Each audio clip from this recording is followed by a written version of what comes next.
ক্বালা রাসূলুল্লাহ সাল্লাল্লাহু আলাইহি ওয়াসাল্লাম, নবীজি বলেন, আল আইনানি তাজনিয়ান ফাজিনাহুমা আন নাজরু। নবীজি বলেন, দুই চোখ জিনা করে, দুই চোখের জিনা হলো দেখা। দুই চোখ জিনা করে, দুই চোখের জিনা হলো দেখা। নাটক সিনেমা যখন দেখতে মন চাইবে, নবীর এই হাদিসটার দিকে একবার তাকাবেন। তাকানোর পর দেখবেন আল্লাহ নবী কেমন যেন আপনাকে বলছে, উম্মত, আমি নবী তোমাকে বলে গেলাম, তুমি এখন মোবাইলে যা করবা এটা তোমার চোখের জিনা হবে।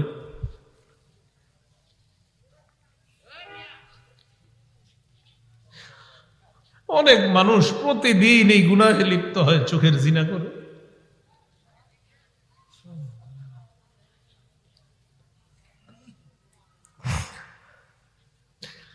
রাসূল বলছেন, দুই চোখের জিনা হলো দেখা। নাটক সিনেমা দেখেন না, আপনার জীবন যৌবন সব নষ্ট করে দিচ্ছে। হাদিসটা পড়ে রাসূল বলছে, দুই চোখের জিনা হলো দেখা। ওয়াল উযুনান জিনাহুমা আল ইস্তিমা। দুই কানের জিনা হলো শ্রবণ করা। একটু বড় মোবাইলে আপনি ঘন্টার পর ঘন্টা যার সাথে কথা বলবেন, আপনার নবী বলছে, ডাক দে উম্মত, আমি নবী বলে গেলাম, তুমি এখন মোবাইলে যা করবা এটা তোমার কানের জিনা হবে। ওয়াল লিসান জিনাহু আল কালাম। আল্লাহ নবী বলেন, জিহ্বার জিনা হলো কথা বলা। ঘন্টার পর ঘন্টা কার সাথে আপনি কথা বলছেন, নবী বলেন এটা জিহ্বার জিনা। ওয়াল ইয়াদ জিনাহা আল বাত। হাতের জিনা হলো স্পর্শ করা। কোথাও দেখা করতে গেলেন, রিকশায় বসলেন, যে মেয়েটার শরীরে টাচ করা হারাম, ওই মেয়েটার শরীরে আপনার টাচ লেগে যায়, নবী বলেন এটা হাতের জিনা। ওয়ার রিজ জিনাহা আল খুতা। পা দিয়ে কারোর সাথে আপনি দেখা করার জন্য রওনা করলেন, আল্লাহ নবী বলেন, এই যে তুমি পাটা রাখলা, এটা তোমার পায়ের জিনা শুরু হয়ে যায়। তো নবীজি বলেন, আল আইনানি তাজনিয়ান। দুই চোখ জিনা করে, দুই চোখের জিনা হলো দেখা। ওয়াল উযুনান জিনাহুমা আল ইস্তিমা। দুই কানের জিনা হলো শ্রবণ করা। ওয়াল লিসান জিনাহুল কালাম। জিহ্বার জিনা হলো কথা বলা। ওয়াল ইয়াদ জিনাহা আল বাত। হাতের জিনা হলো স্পর্শ করা। ওয়ার রিজলু জিনাহা আল খুতা। পায়ের জিনা হলো হেঁটে যাওয়া। ওয়াল কলবু ইয়াতামান্না ওয়া ইয়াশতাহি। কি বলে দেখেন, অন্তর কল্পনা করে, এটা কলবের জিনা। আপনি কল্পনা করছেন, না জানি দেখতে কেমন, এটা কলবের জিনা। আপনার জীবনে অনেক দাম, আপনাদের জীবনের, আমাদের জীবনটার অনেক দাম, আমাদের এই জীবনের অনেক দাম। এটা নষ্ট করে দিয়েন না। কিয়ামতের ময়দানে 5 প্রশ্ন করার আগে আপনার 2 পা নড়বে না। দ্বিতীয় প্রশ্নটাই হবে, তুমি যৌবন কোন কাজে কাটাইছো। দ্বিতীয় প্রশ্নটা, যৌবন কোন কাজে কাটাইছো। দ্বিতীয় প্রশ্ন, যৌবন কোন কাজে কাটাইছো। দ্বিতীয় প্রশ্ন, যৌবন কোন কাজে কাটাইছো। দ্বিতীয় প্রশ্ন, যৌবন তুমি কোন কাজে কাটাইছো, এটা দ্বিতীয় প্রশ্ন। একটা পাও নড়বে না। পরের হিসাব কি দিবেন? 5 প্রশ্নের পরের গুলা কখন দিবেন? দ্বিতীয় প্রশ্নে তো আমরা এই যুগে যারা আছি সবাই মনে আটকে যাবো দ্বিতীয় প্রশ্ন। রাসূলুল্লাহ সাল্লাল্লাহু আলাইহি সাল্লাম বলেন, ওয়াল কলবু ইয়াতামান্না ওয়া ইয়াশতাহি। অন্তর কল্পনা করে। ওয়াল ফারজু ইউসাদ্দিকু যালিকা আও ইউকাযযিবু। লজ্জাস্থান এটাকে বাস্তবায়ন করে। নাউযুবিল্লাহ। লজ্জাস্থান এক পর্যায়ে বাস্তব জিনায় লিপ্ত হয়ে যায়। আল্লাহ আমাদের সকলকে হেফাজত করে। আমিন। যুব সমাজের মাহফিল কথাগুলো তাই বললাম, আমরা এটা থেকে বাঁচতে হবে। আল্লাহ আমাদেরকে হেফাজত করেন। সহিহ বুখারীর বর্ণনা 5063 নম্বর হাদিস। এই হাদিসের বর্ণনাকারী আনাস ইবনে মালিক রাদিয়াল্লাহু তাআলা তিনি বলেন, জাআ সালাসাতু রাহতিন ইলা বুয়ুতি আজওয়াজিন নবী সাল্লাল্লাহু আলাইহি ওয়াসাল্লাম ইয়াসআলুনা আন ইবাদাতিন নবী সাল্লাল্লাহু আলাইহি ওয়াসাল্লাম। 3 ব্যক্তি আল্লাহ রাসূল সাল্লাল্লাহু আলাইহি সাল্লামের বিবিদের ঘরের সামনে আসছেন নবীজির ঘরের ইবাদতের ব্যাপারে জানার জন্য। তো প্রশ্ন করছে, নবীজি ঘরে কি করে? ফালাম্মা উখবিরু কান্নাহুম তাকাল্লুহা। যখন তাদেরকে জানানো হলো নবীজির ঘরের ইবাদতের ব্যাপারে, বিভিন্ন বর্ণনা দ্বারা, সহিহ বুখারীর বর্ণনা সহ অনেক বর্ণনা দ্বারা জানা যায় নবীজি নিজের জুতা মুবারক, জামা মুবারক নিজেই সেলাই করতেন। ঘরের কাজে সহযোগিতা করতেন, বিবিদের কাজে সহযোগিতা করতেন। তো যখন জানানো হলো নবীজি ঘরে এই করে, কান্নাহুম তাকাল্লুহা, ওই তিনজনের কাছে নবীজির ঘরের ইবাদত কম মনে হলো, তারা নবীর ঘরের ইবাদতটা কম মনে করলো, আর একটু কমিয়ে দেন আওয়াজটা।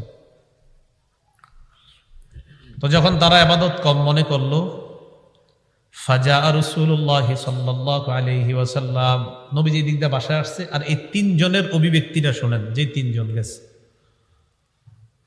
فقالوا أين نحن من النبي صلى الله عليه وسلم وقد غفر الله له ما تقدم من ذنبه وما تأخر।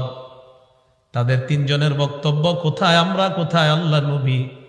আল্লাহ নবীর এত ইবাদত করা দরকার নাই, আল্লাহ নবীর আগে কোনো গুনাহ নাই, পরে কোনো গুনাহ নাই, যদি থাকতো আল্লাহ অগ্রিম সব মাফ করে দিছে। গুনাহ কিন্তু নাই, কিন্তু আল্লাহ এমনি ঘোষণা করছেন আগে পরে সব মাফ। তা একজন কয় ফাম্মা আনা ফাইন্নি উসাল্লিল লাইলা আবাদা, একজন কয় আমি সারা রাত নামাজ পড়বো, আমি ঘুমাবো না। ওনার মতে সারা রাত নামাজ পড়ার মানেই হলো বড় ইবাদত গুজার। ওয়াকালা আখার ফাইন্নি আসুমুদ দাহরা ওয়ালা উফতিরু, আরেকজন কয় আমি সারা জীবন রোজা রাখবো, কখনো রোজা ছাড়বো না। ফরজ রোজা তো রাখবেই, নফল রোজাও ছাড়বে না। وقال آخر أعتزل النساء فلا أتزوج أبدا, আরেকজন কয় আমি নারীদের থেকে দূরে থাকবো, কখনো বিয়ে করব না, কখনো বিয়ে করব না। فجاء رسول الله صلى الله عليه وسلم إليهم فقال أنتم الذين قلتم كذا وكذا, তাদের কাছে নবীজি আসলেন, আসার পর বললেন তোমরাই কি তারা যারা এটা বললা ওটা বললা এমন এমন বলছো? শোনো নবীজি ভূমিকাটা কি নিতেছে দেখেন, শোনো তোমরা, আমা ওয়াল্লাহি ইন্নী লাআখশাকুম লিল্লাহ ওয়া আতকাকুম লাহ, আল্লাহর কসম এই পৃথিবীতে মানুষের মাঝে সবচাইতে আল্লাহকে আমি বেশি ভয় করি। এটা নবীজি বইলে কি বলতেছে দেখেন, আমি আল্লাহকে সবচেয়ে বেশি ভয় করি, সেই আমার ব্যাপারে তোমরা শোনো। উসাল্লি ওয়া আরকুদু, আমি রাতের বেলা নামাজ পড়ি, আবার রাতের বেলা ঘুমাই। নবীজি বুঝাইলেন আমি রাতে নামাজও পড়ি, আবার রাতে আমি ঘুমাই।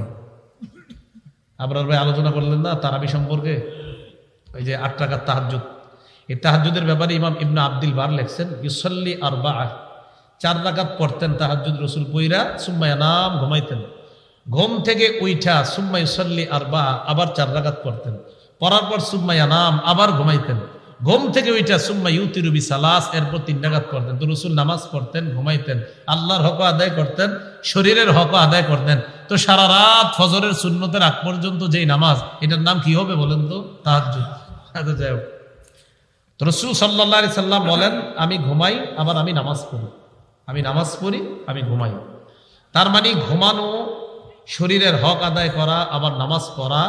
তো মাঝে মাঝে যে আপনি ঘুমান, রাতের বেলা ঘুমান, এই ঘুমানো মানে এমন না যে আপনি আল্লাহরে ভয় করেন না, শরীরের হক আদায় করা, এটার মানিও আল্লাহকে ভয় করা, অর্থাৎ শরীরের হক আদায় করা। এই শরীর তো আল্লাহ দিয়েছেন, এটার একটা হক আছে, এই হক আদায় করাটা এটাও আল্লাহর হুকুম পালন করার মধ্যেই পড়ে। হ্যাঁ, শরীরের হক আছে, চোখের হক আছে। তো নবীজি কিন্তু প্রথমে ভূমিকা নিছে আমি আল্লাহকে সবচেয়ে বেশি ভয় করি, সে আমি ঘুমাই, আবার নামাজও পড়ি। এরপরে নবীজি বলেন আমি আল্লাহকে সবচেয়ে বেশি ভয় পাই, উসল্লি ও আসুমু ওয়া উফতিরু, আমি মাঝে মাঝে রোজা রাখি, আবার রোজা রাখি না, সোমবার রোজা রাখি, বৃহস্পতিবার রোজা রাখি। আইয়ামে বীজের 13, 14, 15 রোজা রাখি, মুহররমের 10 তারিখ আগে পরে একটা, মানে 2টা রোজা। তো নবীজি সাল্লাল্লাহু আলাইহি ওয়াসাল্লাম বলেন আমি রোজা রাখি, আবার মাঝে মাঝে রোজা ছেড়ে দেয়, এমন না, সারা বছর রোজা রাখি এমন না। এবার নবী বললেন আমি আল্লাহকে সবচেয়ে বেশি ভয় পাই, আতাজাওয়াজুন নিসা, আমি নারীদেরকে বিয়ে করি, আবার বিবির হক আদায় করি। নবীজি বলেন ফামান রাদিবা আন সুন্নতি ফালাইসা মিন্নি, এগুলা হলো আমার সুন্নত, বিয়ে করা আমার সুন্নত, আমার সুন্নতকে যে অবজ্ঞা করে সে আমার অন্তর্ভুক্ত নয়। এখন বলেন তো নবীর বিবি যারা হয়েছেন, নবীর বিবি যারা আমাদের আম্মা জান, আল্লাহ নবীর বিবি যারা হয়েছেন, নবীর সাথে যে বিবিদের সম্পর্ক, নারীদের সম্পর্ক, পৃথিবীর শ্রেষ্ঠ মানুষটা কোন নারীর সাথে সম্পর্কে আবদ্ধ হয়েছেন কোন বিধান পালন করে? বিয়ে। বলেন তো কি? তাহলে বিয়ের মাধ্যমে সম্পর্কের সূচনা হবে। এটা কে শিক্ষা দেয়? বলেন ইসলাম। বলেন কে শিক্ষা দেয়? ইসলাম। কে শিক্ষা দেয়? ইসলাম। আর ইবলিস আমাদেরকে কি শিক্ষা দেয় বলেন তো? আগে অবৈধ সম্পর্ক কিছুদিন করো, তারপর বিয়ে করো, চিনো জানো। আল্লাহ আমাদেরকে বোঝার তৌফিক দান করেন। সহিহ বুখারীর বর্ণনা 5078 নম্বর হাদিস। এই হাদিসের বর্ণনাকারী আম্মা জান আয়েশা সিদ্দিকা রাদিয়াল্লাহু তাআলা আনহা, তিনি বলেন, ক্বালা রাসূলুল্লাহ সাল্লাল্লাহু আলাইহি ওয়াসাল্লাম ইন্নী উরিতুকি ফিল মানাম মাররাতাইন। আল্লাহ নবী বলেন, আয়েশা, স্বপ্ন যুগে তোমাকে বিয়ে করার আগে স্বপ্ন যুগে আমাকে দুবার দেখানো হয়েছে। তোমাকে বিয়ে করার আগে আমি স্বপ্নে দুবার দেখলাম। আমি দেখলাম ফাইদা রাজুলুন ইয়াহমিলুকি ফি সারাকাতি হারির, এক ব্যক্তি তোমাকে রেশমের কাপড়ের মধ্যে পেঁচায় আমার সামনে দিয়ে নিয়ে যায়। আমাকে বলে, হাদিহি ইমরাতুক, এটাই হলো আপনার বিবি। ফাকশিফুহা, রেশমের কাপড়টা আমি খুললাম। খোলার পর আমি তাকায় দেখলাম ফাইদা হিয়া আনতি, রেশমের কাপড়ের মধ্যে তোমাকে দেখা যায়। ফাকুলু ইয়াকুন হাযা মিনাল্লাহ ইউমজি, আমি মনে মনে বললাম, এই স্বপ্ন যদি আল্লাহর পক্ষ থেকে হয়, অচিরে আল্লাহ এই স্বপ্নের বাস্তবায়ন ঘটিয়ে দিবেন। এর মানে আয়েশা, আমি বুঝতে পারলাম আল্লাহ তোমাকে আমার বিবি বানাবেন। বলেন তো আম্মা জান আয়েশা নবীর বিবি হয়েছেন কোন বিধান পালনের মাধ্যমে? আম্মা জান আয়েশা সেই নারী, সাহাবাদের মধ্যে বিখ্যাত 7 জন মুফতির মধ্যে 6 জন পুরুষ, একজন হলেন নারী। এই একজন নারী হলেন আম্মা জান আয়েশা সিদ্দিকা রাদিয়াল্লাহু তাআলা আনহা। তাহলে ইসলাম কি শিক্ষা দেয়? সম্পর্কের সূচনা, বলেন সবাই, কি হবে? বিয়ে দিয়ে। বলেন সম্পর্কের সূচনা কি দিয়ে? এই যেগুলো প্রেম করেন সবাই বলেন সম্পর্কের সূচনা কি দিয়ে হবে? হ্যাঁ, বিয়ে দিয়ে। সহিহ বুখারীর বর্ণনা 5069 নম্বর হাদিস। এই হাদিসের বর্ণনাকারী সাঈদ ইবনে জুবায়ের, তিনি আব্দুল্লাহ ইবনে আব্বাসের ছাত্র। খুব মন দিয়ে শুনেন কি বলেন। সাঈদ ইবনে জুবায়ের বলেন, ক্বালা লি ইবনে আব্বাস হাল তাযাওয়াজতা। সাঈদ ইবনে জুবায়ের বলেন, আমার উস্তাদ আমাকে বললেন তুমি বিয়ে করেছো কিনা? আমি জবাব দিলাম, না, আমি এখনো বিয়ে করি নাই। উস্তাদরা ছাত্ররা বলে না, বিয়ে করছিস নি? আম করে তো মেশকাত দাওরা যে বছর পড়তাম, খালি মাদ্রাসায় গেলি ছুটিতে, কিরে বিয়ে শাদী হয়েছে, মানে আমার মাওলানা হয়ে গেছে। এই সব হুজুর যারা আছে সবাই হুজুররা এগুলোই বলতো। আব্দুল্লাহ ইবনে আব্বাস তার ছাত্ররা বলে, বিয়ে করছো? তো বলে, জি না, আমি বিয়ে করি নাই। কথা মিয়া বিয়ে করো তাড়াতাড়ি। ফাইন্না খায়রা হাযিহিল উম্মাহ আকসারুহা নিসা। এই উম্মতের সর্বশ্রেষ্ঠ যে মানুষটা, তার অধিক সংখ্যক বিবি ছিল, আর তুমি এখনো বিয়ে করো নাই। বিয়ে করো তাড়াতাড়ি। কি করো? অধিক সংখ্যক বিবি ছিল। খুশি না?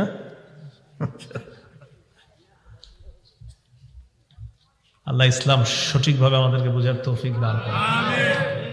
রাসূলুল্লাহ সাল্লাল্লাহু আলাইহি সাল্লামের সাহাবী আব্দুল্লাহ ইবনে আব্বাস তার ছাত্রকে বিয়ে করতে বললেন।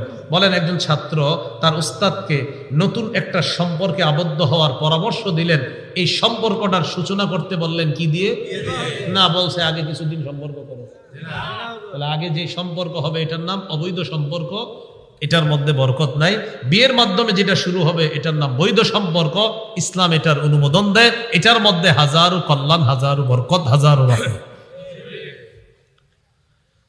সহিহ বুখারীর বর্ণনা 5066 নাম্বার হাদিস। এই হাদিস শোনার আগে জানতে হবে কারা কারা বিয়ে করেন নাই। এটা অবিবাহিতদের জন্য হাদিস। না, আমি তো করছি, আপনারা যারা করেন নাই, বিয়ে করেন নাই যারা, বিয়ে করেন নাই যারা, দেখি সমস্যা নেই, সমস্যা নেই। না না, কোনো খারাপ কিছু বলো, টেনশন করেন না।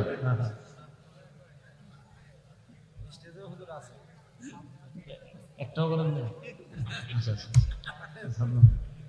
ঠিক আছে, আপনার আব্দুল্লাহ ইবনে মাসউদ রাদিয়াল্লাহু তাআলা আনহুর বর্ণনা, সহিহ বুখারী 5066 নাম্বার হাদিস। আর আব্দুল্লাহ ইবনে মাসউদ রাদিয়াল্লাহু তাআলা আনহু قال كنا مع النبي صلى الله عليه وسلم شبابا। আব্দুল্লাহ ইবনে মাসউদ রাদিয়াল্লাহু তাআলা আনহু বলেন, আমরা একদল যুবক আল্লাহর নবীর সাথে ছিলাম। মাহফিলটা যুব সমাজের, ঠিক না? কি বলে দেখেন, আমরা একদল যুবক আল্লাহ নবীর সাথে ছিলাম। ফাকালা লানা রাসূলুল্লাহ সাল্লাল্লাহু আলাইহি ওয়াসাল্লাম, নবীজি আমাদেরকে বললেন, ইয়া মাশারাশ শাবাব, হে যুব সমাজ, মান ইসতাতাআ মিনকুমুল বাআ ওয়া ফি রিওয়ায়া মান ইসতাতাআল বাআ, তোমাদের মধ্যে যারা বিয়ে করার সামর্থ্য রাখে ফাল্যাতাজাওয়াজ, সে যেন বিয়ে করে নেয়। এখন আমিও বলবো, গোপালনগর যুব সমাজ যারা এখনো বিয়ে করেন নাই, সামর্থ্য থাকলে বিয়ে করেন, সামর্থ্য থাকলে বিয়ে করেন। ও আবার বাপ মায় করায় না মানে আপনি কামাই করেননি? হ্যাঁ, মান ইসতাতাআ মিনকুমুল বাআ, তোমাদের মধ্যে যারা বিয়ে করার সামর্থ্য রাখে সে যেন বিয়ে করে নেয়। ওয়া মান লাম ইসতাতি ফালাইহি বিস-সাওম, যাদের বিয়ে করার সামর্থ্য নাই সে যেন রোজা রাখে। কি রাখে? রোজা রাখে।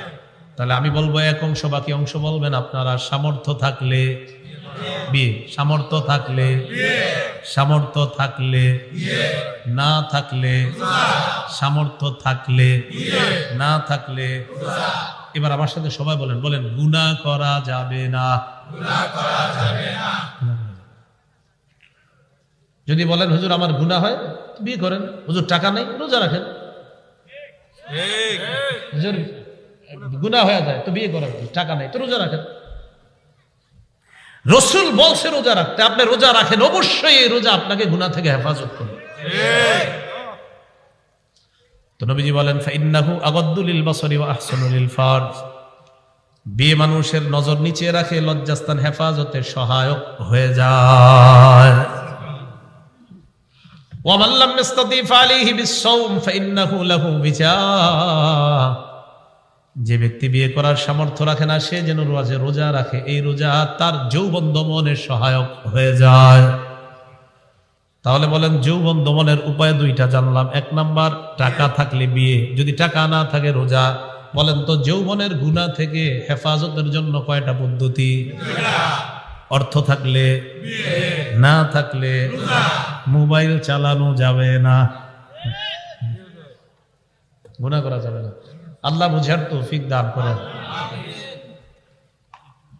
তিরমিজি শরীফের বর্ণনা। আর মোবাইল 50,000 টাকা দাম, কয় হাজার? 50, 35, 25, 25-এর সাথে আর 5 মিলেইলি তো বিয়ে হয়ে যায়। এত টাকা লাগেনি বিয়ে করার।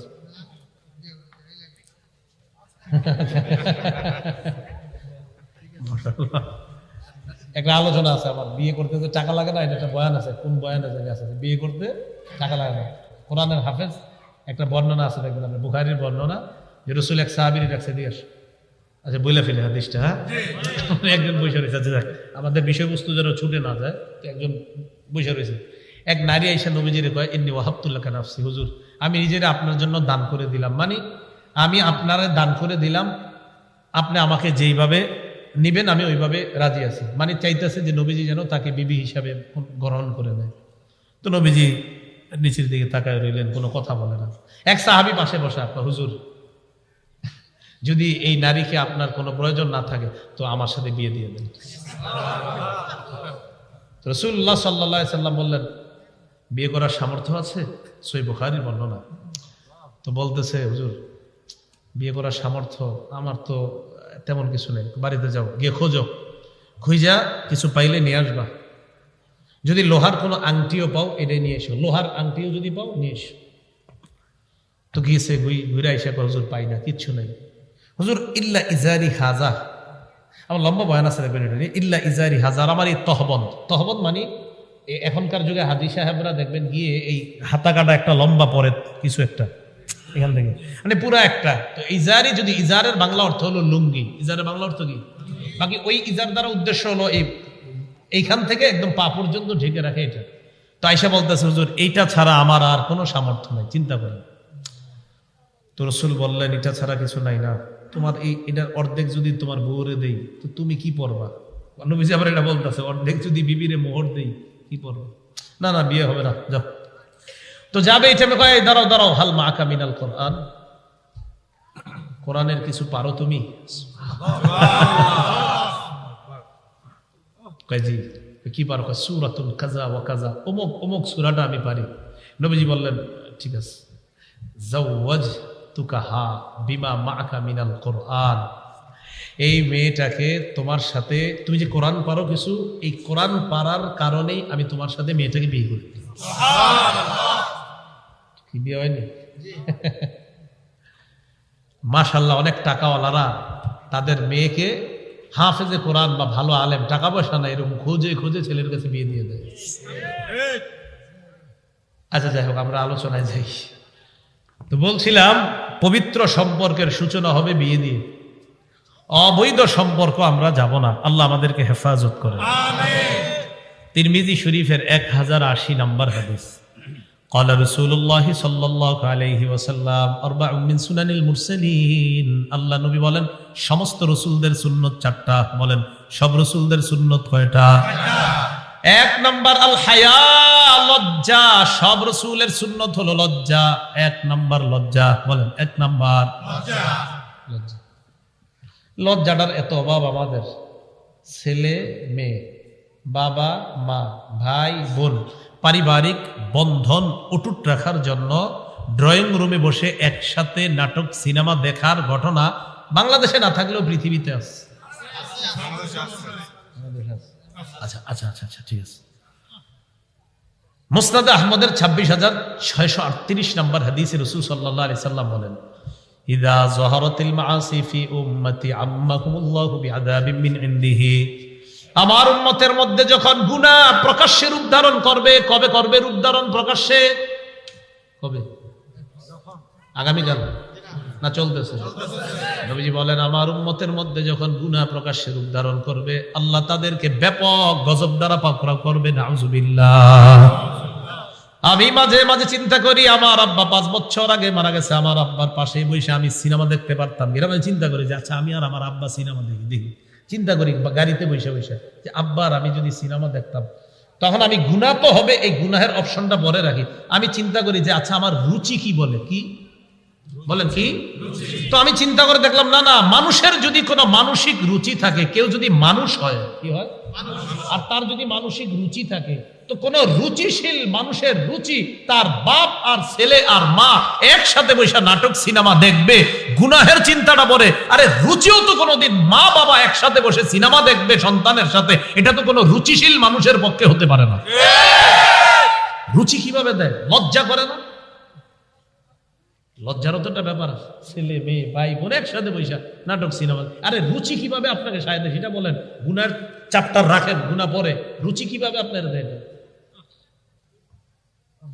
এটার নাম বন্ধন অটুট রাখা না। বন্ধন অটুট রাখতে চান, একসাথে বৈশা খানা খান। রাসূল বলছে ইজতামিউ আলা তাআমিকুম, স্বামী স্ত্রী ছেলে মেয়ে একসাথে বৈশা খানা খান, ওটাতে রাসূল বলছে ভরপুর বরকত দান করবে।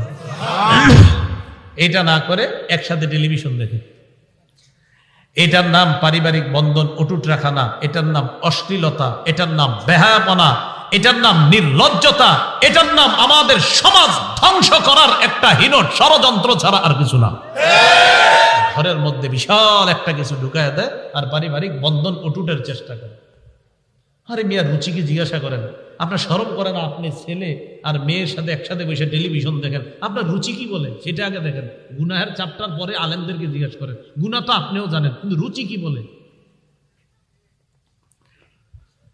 রাসূলুল্লাহ সাল্লাল্লাহু আলাইহি সাল্লাম বলেন সব রাসূলদের সুন্নাত কয়টা? 4টা। সমাজ বাঁচান, পরিবার বাঁচান, এগুলা করেন না। 1 নাম্বার আল হায়া, লজ্জা। 2 নাম্বার আত-তাআত্তুর, সুগন্ধি ব্যবহার করা। 3 নাম্বার সিওয়াক, মিসওয়াক করা। 4 নাম্বার আন-নিকাহ, বিয়ে করা। কি করা? বিয়ে করা। তাহলে হাদিস দ্বারা বুঝলাম সব রাসূলরা কোন নারীর সাথে পবিত্র সম্পর্কে আবদ্ধ হয়েছেন কোন বিধান পালন করে? আগে 2 বছর রেস্টুরেন্টে দেখা করা, এটা করতে গেছে, রিকশায় করতে হবে, এটা করতে গেছে। 14 ফেব্রুয়ারি প্রথম দেখা করতে হবে, এটা আসলে করতে হবে। আল্লাহ জানে। আল্লাহ আমাদের সমাজকে হেফাজত করেন, আল্লাহ আমাদের দেশকে হেফাজত করেন। যুবক ভাইয়েরা মাহফিলের আয়োজন করছেন, আপনারাও ঠিক হয়ে যান। তাহলে 1 নাম্বার কারণ জানলাম আমাদের চরিত্র ধ্বংসের, ইসলামী শিক্ষার অভাব। ইসলাম শিক্ষা দেয় বিয়ে করো, আর ইসলামের বহির্ভূত শিক্ষা হলো আগে চিনো, জানো, 5 বছর প্রেম করো। এটা হলো ইসলাম বহির্ভূত শিক্ষা। আল্লাহ আমাদেরকে ইসলামী শিক্ষায় যেন আমরা সামনে বাড়তে পারি, আল্লাহ তৌফিক দান করুন। 2 নাম্বার কারণ, নারী পুরুষের অবাধ মেলামেশা। কি বললাম? অবাধ মেলামেশা। এটা আপনাদের এই মেঘনা এলাকায় না থাকলেও আমাদের বাংলাদেশে আছে। আছে, তাদের কিছু বলতে হয়। সহিহ বুখারীর 5232 নম্বর হাদিস। এই হাদিসের মধ্যে রাসূল বলেন, ক্বালা রাসূলুল্লাহ সাল্লাল্লাহু আলাইহি ওয়াসাল্লাম, ইয়াকুম ওয়াদ-দুখুল আলান নিসা, তোমরা নারীদের কাছে গমন করা থেকে বাঁচো, নারীদের সাথে অবাধে মেলামেশা করা থেকে তোমরা বাঁচো। নবীজি বলেন, নারীদের সাথে অবাধে মেলামেশা করা থেকে বাঁচো। এক আনসারী সাহাবী দাঁড়িয়ে বললেন, আফরাআইতাল হাম্মা ইয়া রাসূলুল্লাহ, হুজুর দেবরের ব্যাপারে আপনি কি বলবেন? যাদের ভাবি আছে আর যাদের ভাবি নাই সবাই বলেন, কার ব্যাপারে নবীর কাছে জিজ্ঞাসা করলো? আরো জোরে। দেবর চিনেননি? কি ছোট ভাই, মানে দুধের ভাই? 25 বছরের, 18 বছর, 20 বছর ছোট ভাই বললে বুঝে কি জানেননি? খোকা। আমাদের দেশে ছোট ভাই মানে খোকা, এরকম না কিন্তু বিষয়টা। ছোট ভাই মানে খোকা না, স্বামী ছোট ভাই, যাই হোক যুবক বালে। এক আনসারী দাঁড়িয়ে বললেন, ইয়া রাসূলুল্লাহ, দেবরের ব্যাপারে আপনি কি বলবেন? দেবরের প্রশ্ন কেন করলেন? কারণ দেবর ভাবিরা এক বাড়িতে থাকে, এক ঘরের মধ্যে থাকে। নবীকে এই জন্য প্রশ্ন করলেন। নবীজি যে জবাবটা দিলেন, এই জবাবটা আমিও আপনাদেরকে শোনাবো। শোনানোর পর বাংলাটা আমার সাথে আপনারা বলবেন। নবীজি বললেন, দেবর হলো মরণ। দেবর হলো বলেন, ভাবির জন্য দেবর হলো।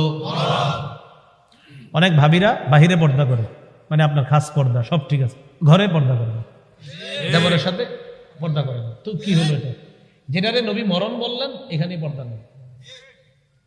আল্লাহ কথা, আমার কথাগুলো আমি বোঝানোর চেষ্টা করতেছি, আল্লাহ আপনি তাদেরকে সঠিক বুঝ দিয়ে দিন। তাহলে দেবর ভাবির জন্য কি মরণ। তাহলে এই অবাধে মেলামেশাটা আমাদের সমাজে আছে, এটা দ্বিতীয় কারণ। আমাদের সমাজ, আমাদের পরিবার, আমাদের পরিবারগুলা, আমাদের ঘরগুলা, আমাদের এলাকাগুলা ধ্বংসের এটা দ্বিতীয় কারণ। নারী পুরুষের অবাধ মেলামেশা, কিছুই মনে করে না, এটার কোনো ভাবনাই নাই। এটা যে গুনাহ, অনেকে এটা মাথায় আনে না। আরে আমার ভাবি ছোটবেলা থেকে আমাদের বড় করছে, বালে ঘর পরে যে ভাবির সাথে পর্দা করতে হবে আর পর্দা না করা যে গুনাহ, এটা অনেক পরিবার তো গুনাহই মানতে চায় না। এটা যে হারাম। সহিহ বুখারীর 5233 নম্বর হাদিস। হ্যাঁ, হারাম। বিয়ে করতে গেলে আপনি যেই মেয়ের বিয়ে করবেন, এই মেয়েকে বিয়ের আগে আপনার বাবার জন্য দেখা হারাম। সুন্দর কথা বলছি। আপনি যেই মেয়েকে বিয়ে করবেন, মেয়েটা যদি বালেগা হয়, আবার বলছি, আপনি যেই মেয়েটাকে বিয়ে করবেন, মেয়েটা যদি বালেগা, মানে যেই মেয়ের উপর পর্দা ফরজ, আপনি যেই মেয়েকে বিয়ে করবেন সেই মেয়ের উপর যদি পর্দা ফরজ হয়, ওই মেয়েকে বিয়ের আগে তার হবু শ্বশুরের জন্য দেখা হারাম। ঠিকের আওয়াজটা আসতেছে, মানে এই অ্যালার্জি আছে এলাকা। শোনেন, বালেগা মেয়েকে ছেলে বিয়ে করাবেন, এই বালেগা মেয়েকে যেই ছেলের জন্য বধূ হিসাবে আনবেন, এই মেয়েকে বিয়ের আগে হবু শ্বশুরের জন্য এভাবে দেখা, ওভাবে দেখা, সেভাবে দেখা, ছবিতে দেখা, ভিডিও কলে দেখা, সরাসরি দেখা, সব হারাম। ছবিতে দেখা, ভিডিও কলে দেখা, সরাসরি দেখা হারাম। উনি সুন্দর একটা কথা বলছে, হারাম। সাবধানে কাজ করেন না। এখন কি করে জানেন? যে মেয়ের বিয়ে করবে না, ওই মেয়ের ছবি দুলাভাইরে পাঠায়, আরো যত আছে সবাই রে পাঠায়, পাঠায় কয় কেমন আছে। আপনি শরম করে না? বিয়ে কি এরা করবে না, আপনি করবেন? আর কেমনি লজ্জা দিলে বুঝবে?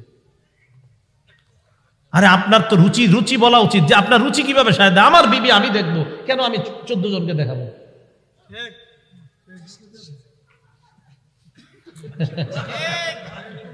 ফেসবুকে দিয়ে দেয়। আল্লাহ হেফাজত করুন।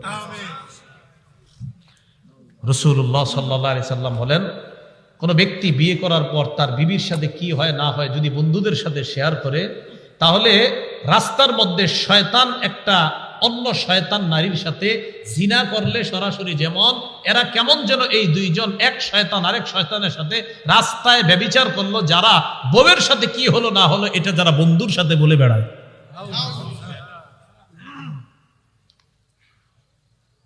তো বলছিলাম বুখারী শরীফের 5233 নম্বর হাদিস, ক্বালা রাসূলুল্লাহ সাল্লাল্লাহু আলাইহি ওয়াসাল্লাম লা ইয়াখলুয়ান্না রাজুলুন বিইমরাআ ইল্লা যু মাহরামিন, কোন নারীর সাথে কোন পুরুষ একান্তে কথা বলবে না মাহরাম ছাড়া। কি ছাড়া? কোন নারী যদি কোন চেম্বারের মধ্যে বসে, ওই চেম্বারের মধ্যে যদি কোনো পুরুষ থাকে, ডাক্তার যদি পুরুষ হয় আর নারী যদি একা হয়, ঘরের মধ্যে যদি অন্য কেউ না থাকে, আল্লাহ নবী কয় এই জায়গায় এই নারী মাহরাম ছাড়া ওই পুরুষের সাথে একান্তে কথা বলা যাবে না। কি বলা যাবে না? এই কথা বুঝতেছেন? কোন পুরুষ কোন নারীর সাথে একান্তে কথা বলবে না মাহরাম ছাড়া। তাহলে চেম্বারের মধ্যে যদি মহিলা ডাক্তারের সামনে মহিলা ডাক্তার হয় সমস্যা নাই, কিন্তু মহিলা ডাক্তারের সামনে যদি পুরুষ হয়, ওই মহিলার সাথে অবশ্যই তার মাহরাম থাকতে হবে। হয়তো বাবা থাকবে, না হয় ভাই থাকবে, না হয় স্বামী থাকবে। যদি স্বামী ওই মহিলার সাথে ভিতরে প্রবেশ করতে চায়, আর ডাক্তার যদি বলে পেশেন্টের সাথে রোগীর সাথে অন্য কেউ এলাও না, ওই স্বামী তখন বলে দেওয়া দরকার আমার বিবির সাথে আমি যদি এলাও না হই তাহলে আপনি কিভাবে এলাও? নবীজি নিষেধ করেছেন। নবীজি বলেন লা ইয়াখলুয়ান্না রাজুলুন বিইমরাআ ইল্লা কানা সালিসাহুমা শাইতান, কোন পুরুষ আর কোন নারী একান্তে যখন কথা বলে তাদের মাঝে তৃতীয় জন হলো শয়তান। ভাই কথাগুলো বুঝে আসছে? তাহলে 2 নাম্বার কারণ নারী পুরুষের অবাধ মেলামেশা। আল্লাহ আমাদেরকে হেফাজত করুন। 3 নাম্বার কারণ পর্দাহীনতা। কিহীনতা? পর্দাহীনতা। নারী ঢেকে রাখার জিনিস, নারীকে ঢাকনায় রাখতে হয়, নারীকে পর্দায় রাখতে হয়, নারীকে ঢেকে রাখতে হয়। সবাই বাংলাটা বলেন, শুধু এই বাংলাটা বলেন। কেন বলেন? কারণ সম্মানিত তিনি, দামি, তাই তাকে ঢেকে রাখতে হয়। দোকানে সোয়েটার কিনতে গেলে আপনি স্যাম্পলটা দেখে কি ওটা নেন না গোডাউনেরটা নেন? কেন এটা নেন না? পছন্দ এটা করছেন, কি লাগছে? দামি জিনিস গোপন থাকে, দামি জিনিস দামি জিনিস। ইসলাম নারীদেরকে দাম দেয়, ইসলাম নারীদেরকে সম্মান দেয়। রাসূল বলছেন আদ-দুনিয়া মাতা ওয়া খায়রু মাতা'আদ দুনিয়া আল মারআতুস সালিহা। মুসলিম শরীফ 3535 নম্বর বর্ণনা। এই পৃথিবীর মধ্যে সবচেয়ে শ্রেষ্ঠ সম্পদ হলো একজন নেককার নারী। বলেন পৃথিবীর শ্রেষ্ঠ সম্পদ একজন নেককার নারী। পৃথিবীর শ্রেষ্ঠ সম্পদ একজন নেককার নারী। শ্রেষ্ঠ জিনিস কি করতে হয়? ঢাকতে হয়। বলেন শ্রেষ্ঠ জিনিস কি করতে হয়? শ্রেষ্ঠ জিনিস কি করতে হয়? দামি জিনিস কি করতে হয়? পৃথিবীর সবচেয়ে দামি নেককার নারী, নেককার পৃথিবীর সবচেয়ে দামি, তাই আমরা তাকে ঢেকে রাখি, তাই তাকে ঢেকে রাখি। বলেন তো আমরা কাকে দেখি না ইনশাল্লাহ জান্নাতে দেখবো? আল্লাহকে। আচ্ছা তো ঠিক আছে, আমরা কাকে দেখি না? কোথায় দেখবো? কারণ আল্লাহর চেয়ে দামি আর কেউ নাই, তো তাই এখন আল্লাহ গোপন।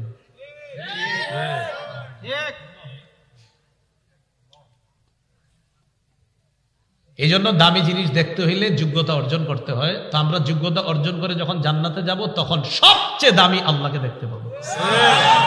নেককার নারী সবচেয়ে দামি। এই নেককার নারীকে অর্জন করতে হলে পুরুষটাকেও দামি হতে হবে, তাই আপনি শুধু তাকে দেখতে পাবেন, অন্যরা না। তো নারীকে পর্দায় রাখতে হয়। তিরমিজি শরীফের বর্ণনা 1173 নম্বর হাদিস, ক্বালা রাসূলুল্লাহ সাল্লাল্লাহু আলাইহি ওয়াসাল্লাম আল মারআতু আওরাত। নবীজি বলেন নারী ঢেকে রাখতে হয়, নারীকে ঢাকনার মধ্যে রাখতে হয়। ফাইযা খারাজাত ইস্তাশরাফাহা শাইতান, এই নারী যদি ঢাকনা ছাড়া বের হয়, পর্দা ছাড়া বের হয়, শয়তান পুরুষের সামনে ওই নারীকে আকর্ষণীয় রূপে উপস্থাপন করে দেয়। নাউযুবিল্লাহ। সত্যি করে বলেন, একটা মেয়ে পর্দা ছাড়া বের হইলে অন্য পুরুষের লুলুপ দৃষ্টি তার উপর পড়তে পারে কিনা?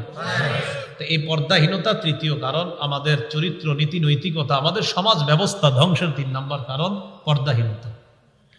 4 নম্বর বলেন আমার সাথে, দৃষ্টির অপব্যবহার। দৃষ্টি দিয়ে দেখবেন মাকে, বোনকে, বিবিকে, কন্যাকে। আপনি এদেরকে না দেখা মোবাইলে রাতে কাদেরকে জানি দেখেন, আবার বাহিরে আইসা রাস্তায় কাদেরকে জানি দেখেন। আবু দাউদ শরীফের 4173 নম্বর হাদিসের বর্ণনা, ক্বালা রাসূলুল্লাহ সাল্লাল্লাহু আলাইহি ওয়াসাল্লাম, নবীজি বলেন কুল্লু আইনিন জানিয়া, সব চোখ জিনা করে, সকল কুদৃষ্টি জিনা করে। বলেন সকল কুদৃষ্টি, আবার সকল কুদৃষ্টি। নবীজি বলেন আল মারআতু ইযা খারাজাত, নবীজি বলেন আল মারআতু ইযা ইসতা'তারাত ফামাররাত বিল মাজলিস, কোন নারী সুগন্ধি ব্যবহার করে যখন রাস্তায় বের হয়, বের হওয়ার পর যখন পুরুষের সামনে দিয়ে যায়, ফাহিয়া কাযা ওয়া কাযা ইয়ানি জানিয়া। কোন নারী যখন সুগন্ধি ব্যবহার করে পুরুষের সামনে দিয়ে যায়, আল্লাহ নবী এই নারীকে ব্যভিচারিণী নারী বলছে। সেন্ট ব্যবহার করছে, পারফিউম ব্যবহার করছে, এটা করে অন্য পুরুষের সামনে দিয়ে গিয়েছে, ওই পুরুষের নাকে তার সেন্ট গিয়েছে, নবীজি এই নারীকে ব্যভিচারিণী নারী বলছে। দেখেন, একদিক দিয়ে পুরুষ চোখ দিয়ে জিনা করলো, অন্য দিক দিয়ে নারীটাও ব্যভিচারিণী হয়ে গেল। আল্লাহ হেফাজত করেন। 5 নাম্বার কারণটা বলবো, প্রয়োজন ছাড়া সরাসরি অথবা মোবাইলে তার সাথে কথা বলা, যার সাথে কথা বলা হারাম। সরাসরি অথবা মোবাইলে প্রয়োজন ছাড়া এমন কারো সাথে কথা বলা, যার সাথে কথা বলা হারাম। এটা আমাদের চরিত্র, নীতি নৈতিকতা ধ্বংসের 5 নাম্বার কারণ এবং অত্যন্ত গুরুত্বপূর্ণ একটা কারণ। হাজারো পরিবার ধ্বংস হয়ে যাচ্ছে, সন্তান, বিবি, পরিবার সব রেখে এই লোকটা অন্য কারো সাথে তাল গাছের নিচে বসে বসে কথা বলে, যাকে বাংলায় পরকীয়া বলা হয়। কি বলা হয়? 6 সন্তানের বাবা, 5 সন্তানের বাবা। আপনি অবাক হয়ে যাবেন। স্ত্রী ঘুমায়, এগুলো হাসির ভাবে নেবেন না, হাসির ছলে নিয়েন না, সিরিয়াসলি নেন। ফোন করছে, বাস আস্তে আস্তে আস্তে আস্তে কথাবার্তা বলতে বলতে সন্তানের মায়া ভুলে যায়, বিবির মায়া ভুলে যায়, কি হচ্ছে, কোথায় যাচ্ছে কিছুই বুঝতেছি না। সহিহ বুখারীর 6243 নম্বর হাদিসটা বলবো, বাকি সাথে সাথে আমার একটা আবদার, যদি পারেন হাদিসের বিষয়বস্তুটা আপনারা এই কাগজে লেখা, যারা কলেজ ভার্সিটির ছাত্র আছেন, জেনারেল ছাত্র আছেন, মাদ্রাসার ছাত্র যারা আছেন, সবাই আপনারা লেখা অঙ্কের সূত্রগুলা যেখানে টানায় রাখেন, এই পাশে নবীর এই হাদিসটাও টানায় রাখবেন। ইনশাল্লাহ দেখবেন প্রতিদিন 1বার 2বার করে হাদিসটা দেখবেন, গুনাহ ছেড়ে দেওয়া আস্তে আস্তে সহজ হয়ে যাবে। এটা আপনাদের কাছে আবদার, এইভাবে টানায় রাখবেন। সহিহ বুখারীর 6243 নম্বর হাদিস। ক্বালা রাসূলুল্লাহ সাল্লাল্লাহু আলাইহি ওয়াসাল্লাম, নবীজি বলেন, আল আইনানি তাজনিয়ান ফাজিনাহুমা আন-নাজরু। নবীজি বলেন, 2 চোখ জিনা করে, 2 চোখের জিনা হলো দেখা। 2 চোখ জিনা করে, 2 চোখের জিনা হলো দেখা। নাটক সিনেমা যখন দেখতে মন চাইবে, নবীর এই হাদিসটার দিকে একবার তাকাবেন। তাকানোর পর দেখবেন আল্লাহ নবী কেমন যেন আপনাকে বলছে, উম্মত, আমি নবী তোমাকে বলে গেলাম, তুমি এখন মোবাইলে যা করবা এটা তোমার চোখের জিনা হবে।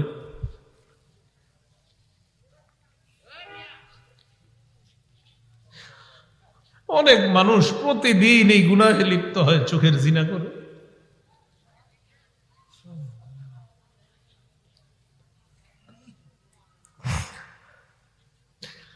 রাসূল বলছেন 2 চোখের জিনা হলো দেখা। নাটক সিনেমা দেখেন না, আপনার জীবন যৌবন সব নষ্ট করে দিচ্ছে। হাদিসটা পড়ে রাসূল বলছে 2 চোখের জিনা হলো দেখা। ওয়াল উযুনান জিনাহুমা আল ইস্তিমা। 2 কানের জিনা হলো শ্রবণ করা।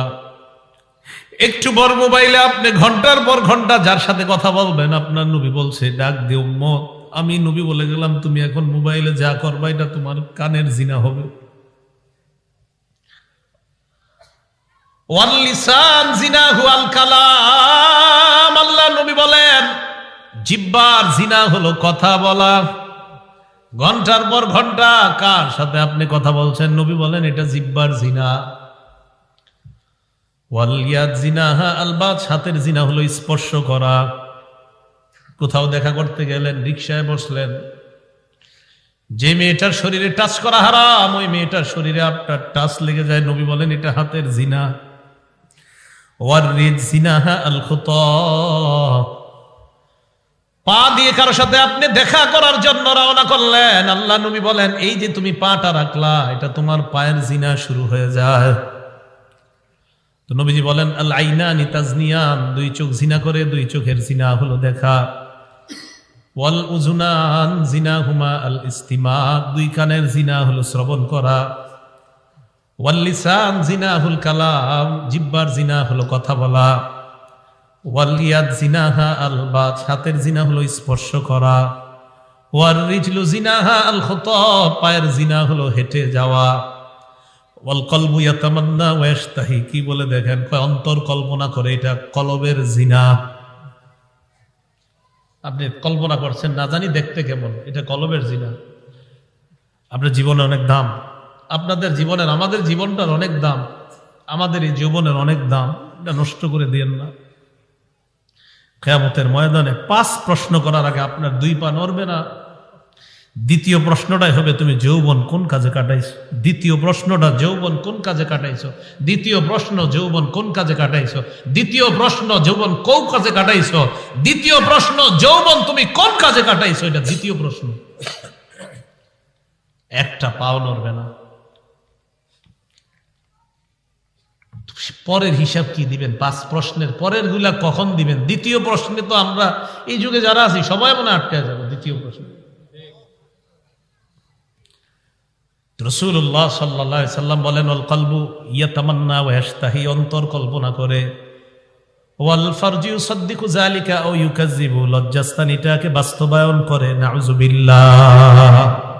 লজ্জাস্থান এক পর্যায়ে বাস্তব জিনায় লিপ্ত হয়ে যায়। আল্লাহ আমাদের সকলকে হেফাজত করে। আমিন। যুব সমাজের মাহফিল কথাগুলো তাই বললাম, আমরা এটা থেকে বাঁচতে হবে। আল্লাহ আমাদেরকে হেফাজত করেন। সামনে একটা মাস আসতেছে, আগামীকালের পরের দিনই হতে পারে ইনশাআল্লাহ। কি মাস? সবাই বলেন কি মাস? রমজান মাস। রমজান মাসের শুধু প্রথম রাতটা বলে ইনশাআল্লাহ আলোচনা শেষ করব। রমজানের প্রথম রাত পরশুদিন শুরু হয়ে যেতে পারে। আপনাদের কাছে আমার আবদার মহব্বতের, তিরমিজি শরীফের 682 নম্বর হাদিসে আসছে, রাসূলুল্লাহ সাল্লাল্লাহু আলাইহি সাল্লাম বলেন, ইদা কানা আউয়ালু লাইলাতিন মিন শাহরি রমাদান, রমজানের প্রথম রাত যখন শুরু হয়, সুফিদাতিশ শায়াতিন ওয়া মারাদাতুল জিন, শয়তানকে শৃঙ্খলাবদ্ধ করা হয়, শিকলে বাঁধা হয়। ওয়া গুল্লিকাত আবওয়াবুন নার ফালাম ইফতাহ মিনহা বাব, জাহান্নামের দরজাগুলো বন্ধ করে দেওয়া হয়, একটা দরজাও খোলা হয় না। আল্লাহর কাছে কাঁদতে থাকেন, বারবার কান্না করেন, প্রথম রাত থেকে কান্না শুরু করে দেন, আল্লাহ জাহান্নামের দরজাটা যে আপনি বন্ধ করবেন আজকে, আল্লাহ আমি আপনার পাপী বান্দা, আমার জন্য চিরতরে বন্ধ করে দিয়েন।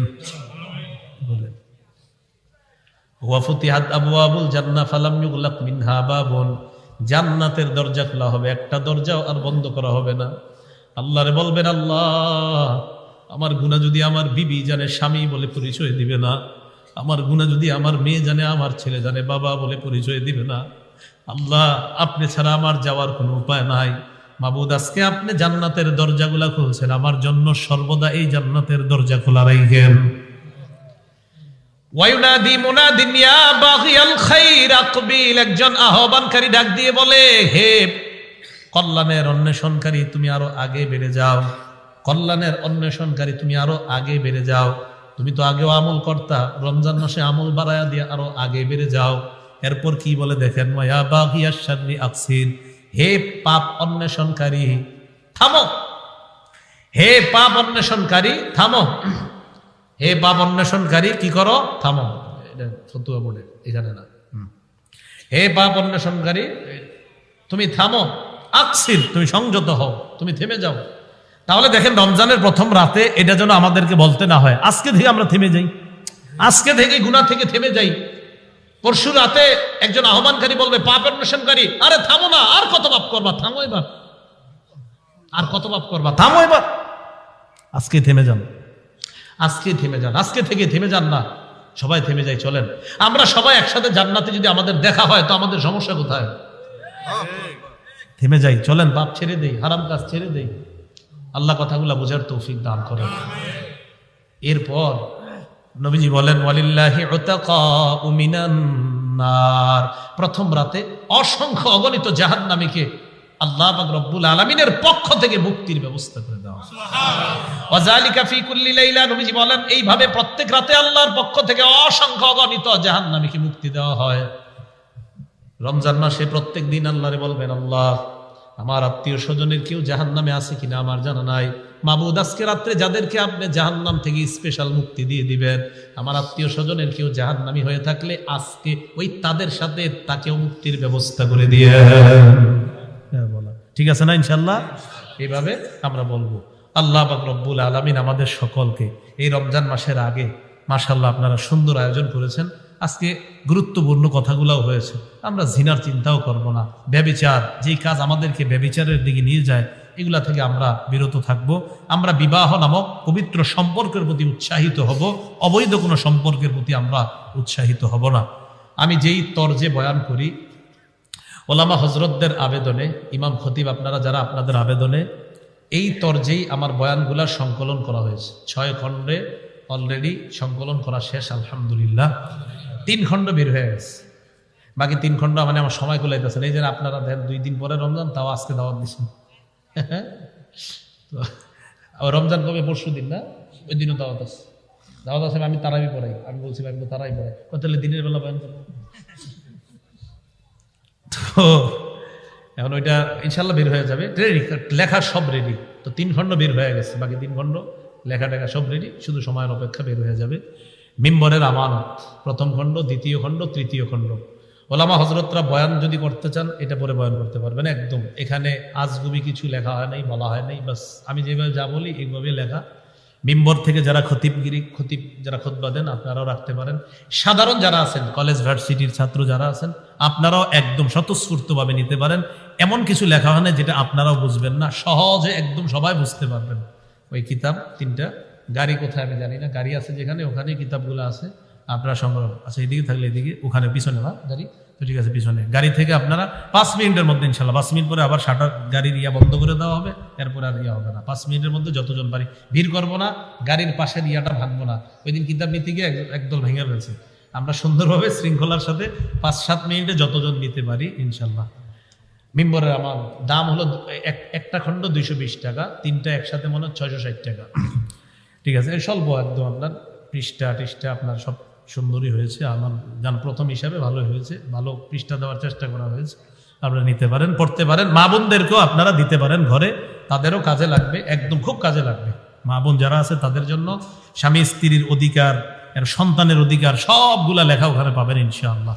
আল্লাহ আমাদের সকলকে যে কথাগুলা শুনলাম বললাম, এই কথাগুলোর উপর যেন আমি সহ আমরা সবাই আমল করে আমরা একসাথে যেন জান্নাতে সবাই আবার একসাথে হতে পারি, আল্লাহ তৌফিক দান করুন। গোপালনগর যুব সমাজের 17 বছরে 4 জন যুবকের মৃত্যু। ইন্না লিল্লাহি ওয়া ইন্না ইলাইহি রাজিউন। মোহাম্মদ সোহেল, মাহফুজ, মোহাম্মদ কামাল, মোহাম্মদ মাহফুজ, মোহাম্মদ জাহাঙ্গীর, এছাড়াও শুধু 17 বছরে প্রায় 20 জন পুরুষ মহিলা এই গোপালনগর থেকে ইন্তেকাল করেছে। সকল মৃতদের জন্য জোয়ার দরখাস্ত, আমরা দোয়া করব। আল্লাহুম্মা সাল্লি আলা মুহাম্মাদ। যুবক যারা এই মাহফিলের উদ্যোক্তা, তাদের মাঝে একজন বেলাল ভাই, এই বেলাল ভাইয়ের একজন মেয়ে জন্মের পর থেকে খুব অসুস্থ। আমরা সবাই দোয়া করবো আল্লাহ যেন আজকে সুস্থ বানায় দেয়। আমরা সবাই দোয়া করবো। আল্লাহুম্মা সাল্লি আলা মুহাম্মাদ ওয়া আলা আলি মুহাম্মাদ কামা সাল্লাইতা আলা ইব্রাহিম ওয়া আলা আলি ইব্রাহিম ইন্নাকা হামিদুম মাজিদ। আল্লাহুম্মা বারিক আলা ইব্রাহিম ওয়া আলা আলি ইব্রাহিম ইন্নাকা হামিদুম মাজিদ। আলহামদুলিল্লাহি রাব্বিল আলামিন ওয়াল আকিবাতু লিল মুত্তাকিন ওয়াস সালাতু ওয়াস সালামু আলা সাইয়্যিদিল আমবিয়া ওয়াল মুরসালিন وعلى آله وأصحابه أجمعين. ربنا ظلمنا أنفسنا وإن لم تغفر لنا وترحمنا لنكونن من الخاسرين. رب ارحمهما كما ربياني صغيرا. رب ارحمهما كما ربياني صغيرا. মাবুদ মেহেরবান মাওলা, আল্লাহ আমাদের অনেক গুনাহ হয়েছে আল্লাহ, গুনাহের শেষ নাই আল্লাহ। আপনি ছাড়া আমাদের যাওয়ার জায়গাও নাই, আপনি ছাড়া আমরা কার কাছে যাব আল্লাহ। আমি সহ যে যুবক ভাইয়েরা, বৃদ্ধ বাবারা, আমরা যারা হাত তুলেছি মাওলা, যারা হাত তুলতে পারি নাই, যারাই মাহফিলে এসেছে আসতে পারে নাই, আমাদের সবার জীবনের গুনাহগুলা মাফ করে দিয়েন আল্লাহ। জিন্দেগির সব গুনাহগুলা ধুয়ে মুছে সাফ করে দিয়ে আমাদেরকে নতুন সুন্দর একটা জীবন দান করেন। গোপালনগর যুব সমাজের উদ্যোগকে আপনি কবুল করে নেন আল্লাহ। রমজান শুরু হওয়ার আগে আজকে থেকে হারাম থেকে বেঁচে থাকার তৌফিক দান করেন, পাপ থেকে বেঁচে থাকার তৌফিক দান করেন আল্লাহ। গত 17 বছরে এই যুব সংগঠনের 4 জন সদস্য ইন্তেকাল করেছে আল্লাহ, তাদের কবরগুলা জান্নাতের বাগান বানায়া দেন। এলাকার প্রায় 20 জন নারী পুরুষ ইন্তেকাল করেছেন, তাদের কবরগুলা জান্নাতের বাগান বানায়া দেন আল্লাহ। যুবকদের মধ্যে একজন বেলাল ভাই, ওই বেলাল ভাইয়ের একজন কন্যা সন্তান অসুস্থ। মাবুদ আমরা কতগুলা মানুষ আপনারে বলতেছি আল্লাহ, আপনি তাকে খুব দ্রুত সুস্থ বানায়া দেন আল্লাহ। এই মেয়েটাকে আপনি সুস্থ বানায়া দেন আল্লাহ, মেয়েটাকে সুস্থ বানায়া দেন আল্লাহ, মেয়েটাকে খুব দ্রুত সুস্থ বানায়া দেন আল্লাহ। আমাদের দোয়া আপনি কবুল করেন আল্লাহ আমাদের এই মাহফিলকে আপনি কবুল করেন, এই আয়োজনকে আপনি কবুল করেন। গীবত, মিথ্যা এগুলা থেকে আমাদের জিহ্বাকে হেফাজত করার তৌফিক দান করেন। আমাদের মধ্যে যারা অসুস্থ সকলকে সুস্থ বানায় দেন, যারা ঋণী ঋণ পরিশোধের ব্যবস্থা করে দেন, যারা অভাবী তাদের অভাব দূর করে দেন। আল্লাহ আমাদের মধ্যে যারা অসুস্থ তাদেরকে সুস্থ বানায় দেন। রব্বানা তাকাব্বাল মিন্না ইন্নাকা আনতাস সামিউল আলিম ওয়া তুব আলাইনা ইন্নাকা আনতাত তাওয়াবুর রহিম। আল্লাহ এখন ঢাকার উদ্দেশ্যে রওনা করব, সহি সালেমে নিরাপদে যেন যেতে পারি তৌফিক দান করেন। আল্লাহ আপনার কাছে দিলের একটা তামান্না, আজকে আমি যাদের সামনে বসলাম, যারা আমার সামনে বসছে, আল্লাহ আল্লাহ তাদের সাথে আবার জান্নাতে দেখা করাইয়া দিয়ে এই আরজিটা আপনি কবুল করে দেন, এই আরজিটা আপনি কবুল করে দেন। আমার তো ব্যক্তিগত কোনো আমল নাই,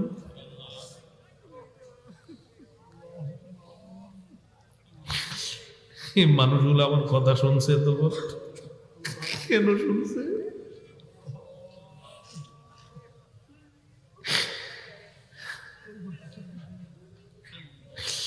আমি বোঝানোর চেষ্টা করেছি আল্লাহ, আমি জানি আমি বুঝাইতে পারি না, আপনি বুঝ দিয়ে দিয়ে আমাদেরকে একসাথে জান্নাতে দেখা করায় দিয়ে, একসাথে জান্নাতে দেখা করায় দিয়ে। আমার উস্তাদরা যে যেখানে আছে সকলকে হায়াতে তয়্যিবা দান করেন। আমার উস্তাদদের যারা বেঁচে নাই তাদের কবরগুলা জান্নাতের বাগান বানায় দিয়ে। এই জায়গায় আমাদের সকলের উস্তাদ যারা আছে সকলকে ভালো রাখেন, পৃথিবীর কোন উস্তাদ যেন কষ্টে না থাকে। আমাদের দোয়া আপনি কবুল করে নেন। আল্লাহুম্মা সাল্লি ওয়া সাল্লিম ওয়া বারিক আলা মুহাম্মদ। সুবহানা রাব্বিকা রাব্বিল ইজ্জাতি আম্মা ইয়াসিফুন ওয়া সালামুন আলাল মুরসালিন। আলহামদুলিল্লাহি রাব্বিল আলামিন।